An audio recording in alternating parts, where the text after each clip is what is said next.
याद रखना, खादर क्षेत्र जो होता है ना, खादर क्षेत्र, ये जो खादर क्षेत्र है सर्वाधिक उपजाऊ होता है। अब हम पढ़ेंगे दक्षिण का पठारी क्षेत्र। इसे बुंदेलखंड का पठार भी कहते हैं। इसका निर्माण नीच चट्टानों से होता है।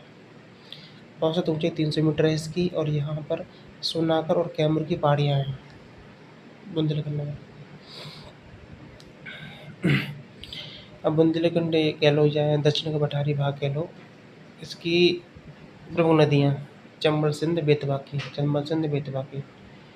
प्रमुख फसल ज्वार चना गेहूँ।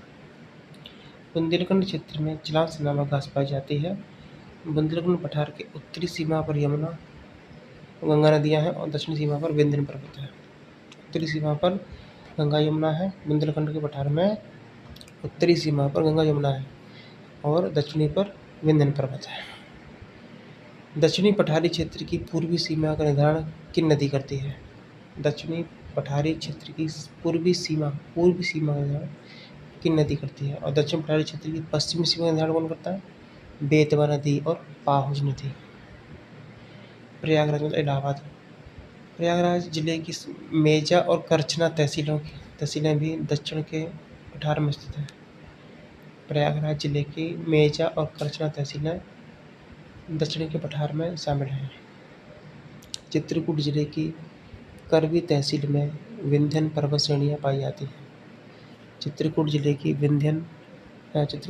करवी तहसील में विंध्यन पर्वत श्रेणियाँ पाई जाती हैं। उत्तर प्रदेश की सबसे ऊंची चोटी अमसोद चोटी सहारनपुर में है। ठीक है, यह चोटी शिवालिक पहाड़ियों में एक हिस्सा है। सुरहताल पक्षी विहार कहाँ पे है? बलिया में, जो साइबेरिया से कई प्रवासी पक्षी होकर आते हैं। उत्तर प्रदेश की किस भू आकृति को तराई क्षेत्र कहा जाता है? नेपाल सीमा के पास का क्षेत्र। उत्तर प्रदेश में सस्य जलवायु क्षेत्रों की संख्या 9। और विंध्याचल क्षेत्र उत्तर प्रदेश के किस हिस्से में स्थित है? दक्षिणी हिस्से में। उत्तर प्रदेश में विंध्याचल क्षेत्र का प्रमुख खनिज चूना पत्थर। उत्तर प्रदेश में सबसे ज़्यादा चूना पत्थर कहाँ मिलता है? मिर्जापुर सोनभद्र। उत्तर प्रदेश का कौन सा क्षेत्र खनिज संसाधन के लिए प्रसिद्ध है? बुंदेलखंड और विंध्याचल। बुंदेलखंड विंध्याचल खनिज संसाधनों के लिए फेमस है। उत्तर प्रदेश में सबसे अधिक चूना पत्थर उत्पादन क्षेत्र कौन सा? मिर्जापुर। किसके कारण बुंदेलखंड का तापमान उच्चतम रहता है? कर्क रेखा के निकट होने का। कौन सा किला बंगरा पर्वत पर है? रानी झांसी की रानी का किला। उत्तर प्रदेश के दक्षिणी भाग की सबसे ऊंची चोटी है सोनकर। उत्तर प्रदेश के दक्षिणी भाग की सबसे ऊंची चोटी सोनकर। कौन सा क्षेत्र प्राचीनतम आद्यकल्प की प्राचीनतम स्थलों से बना है? बुंदेलखंड। कौन सा भाग सर्वाधिक बाढ़ से प्रभावित है? पूर्वी।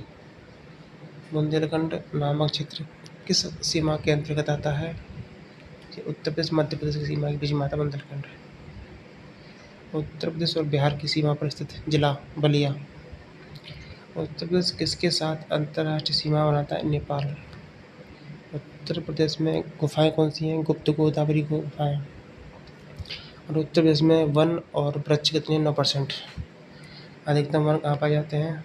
सोनभद्र में। और सर्वाधिक अनुसूचित जाति सीतापुर में। न्यूनतम वन कहाँ पाए जाते हैं? संत रविदास नगर।